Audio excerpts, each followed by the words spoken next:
Ah, c'est une grande question. Alors, l'intelligence artificielle, c'est ni plus ni moins qu'un système qui va permettre à une application d'être capable d'apprendre d'elle-même à répondre à des questions, à des problématiques. Contrairement à un programme informatique traditionnel, on va simplement donner des informations à un système qui va apprendre de ces informations-là. Donc sans le savoir, aujourd'hui, les gens l'utilisent déjà au quotidien, en fait, l'intelligence artificielle. Par exemple, tous les gens qui font des recherches sur Google, depuis 5 ans déjà, Google utilise des moteurs d'intelligence artificielle qui comprennent le sens de la recherche. Je vois, moi, l'intelligence artificielle prendre vraiment le dessus.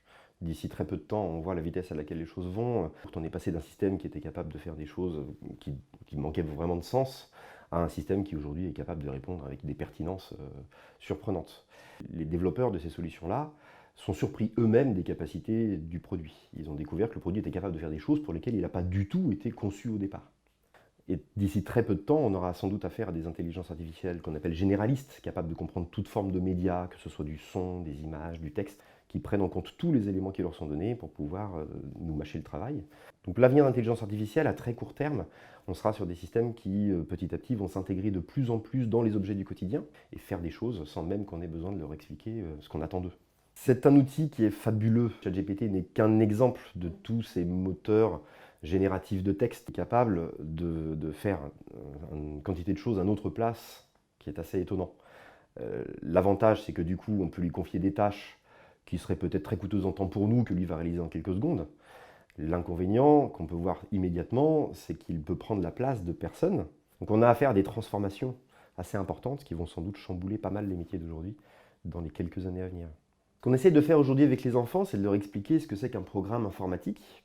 Parce que la grosse difficulté de notre époque, c'est qu'on a affaire à des usagers qui sont extrêmement à l'aise avec les outils. Les enfants savent beaucoup mieux manipuler les outils technologiques et informatiques que les adultes, mais ils ne savent pas comment ça marche. Et nous, notre objectif, c'est justement de leur donner les clés pour comprendre tout ça, être capable non seulement de pouvoir, à terme, pour ceux qui sont intéressés, peut-être participer au développement de ces technologies-là, mais surtout de leur permettre de pouvoir être le maître de ces solutions et non pas être simplement des usagers qui vont ni plus ni moins que subir ce que les développeurs ont réalisé avec les outils.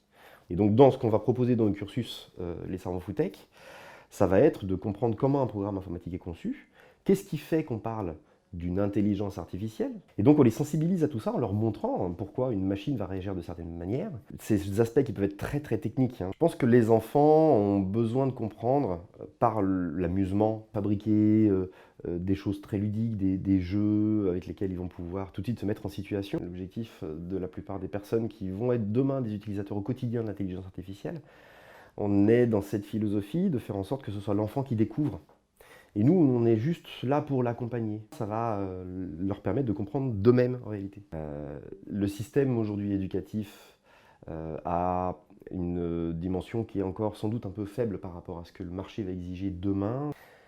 Alors nous, chez les savants fous, on s'attache à faire attention, à parler en fonction de l'âge des enfants, un langage qui leur est accessible.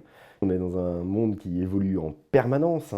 On a des projets qui tournent beaucoup autour du monde de la technologie. C'est là que l'intelligence artificielle va jouer un rôle bien particulier et sur lequel on est en train de travailler aujourd'hui. On évalue par exemple des systèmes qui vont nous permettre à terme de pouvoir faire reconnaître des objets à des robots sans qu'on leur ait expliqué au départ de quelle sorte d'objet il s'agissait. Donc on travaille en permanence pour renouveler à la fois nos supports d'animation, mais également les outils. Parfois, l'arrivée de ces nouvelles technologies peut être un peu effrayant. On peut avoir l'impression d'avoir affaire à des choses qui vont tellement modifier notre quotidien que ça nous perturbe. Moi, ce que j'aurais tendance à vous dire, c'est garder confiance, regarder comment les technologies peuvent faire en sorte d'améliorer les choses dans notre quotidien, et surtout, amusez-vous avec la technologie. C'est ça le plus important, c'est le meilleur des outils pour que vous puissiez vous épanouir, vous amuser et découvrir de nouvelles choses.